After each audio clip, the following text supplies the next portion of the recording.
My dear friend, पिछले video में आपसे जो पहला प्रश्न पूछा गया था वो यही है, क्या वह इसे पढ़ने का साहस रखता है। तो इसका आंसर आपने क्या बनाया है?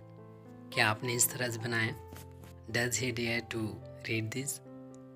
अगर आपने इस तरह से बनाया है तो आप सही हैं। और हाँ, अगर आपने इस तरह से भी बनाया है तो भी आप सही हैं, डेयर ही रीड दिस।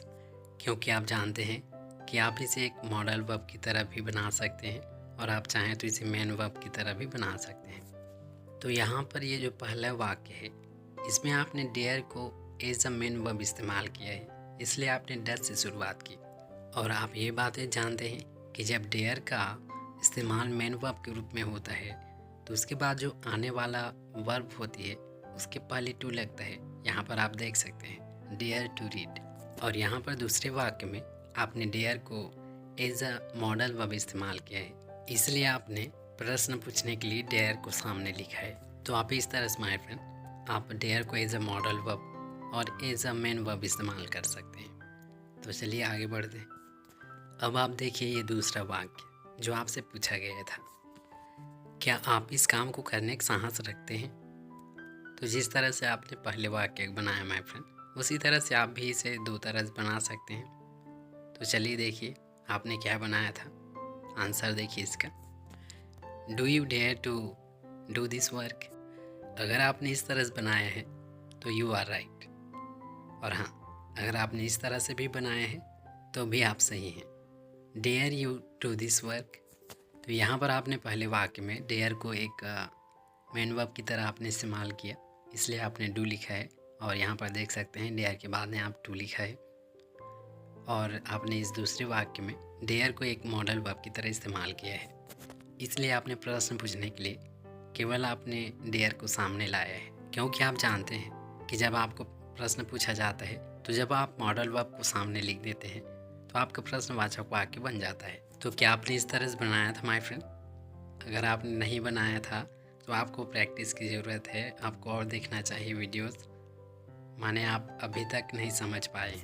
कोई बात नहीं माय फ्रेंड, पर आप उस पर और गौर कीजिए कि वाक्य कैसे बना है।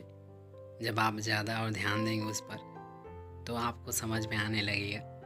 तो अब आप देखिए तीसरा वाक्य, क्या वह इस काम को करने का साहस नहीं रखता? इसका आंसर होगा does she not dare to do this work. और दूसरा वाक्य इसका होगा dare he not do this work. इसी तरह से चौथा का भी अब आप देख लीजिए, हाँ, और चेक करते जाइए आपने क्या बनाया था। चौथा देखिए, वह इस काम को करने का साहस नहीं रखता है। इसका आंसर क्या होगा? इसका आंसर होगा he does not dare to do this work. और दूसरी तरह से आप कह सकते हैं he dare not do this work. यहाँ पर आपने डेयर के बाद नॉट लिखा, फिर आपने वर्ब लिखा डू। क्योंकि आपने डेयर को मॉडल वर्ब की तरह इस्तेमाल किया है तो यहाँ पर टू नहीं लिखेंगे आप, इसलिए आपने लिखा he dare not do this work. और पांचवा प्रश्न जो आपसे पूछा गया था, मेरा साहस नहीं है कि मैं वहाँ जाऊँ, तो इसका आंसर होगा I do not dare to go there. और इसका दूसरा तरीका होगा I dare not go there.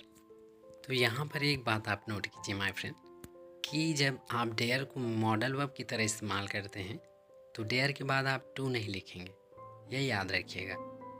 और जब इसे मेन वर्ब की तरह इस्तेमाल करते हैं तो डेयर जब लिखते हैं उसके बाद जो वर्ब लिखते हैं उनके बीच में आपको टू लिखना होता है, यह आप याद रखिए।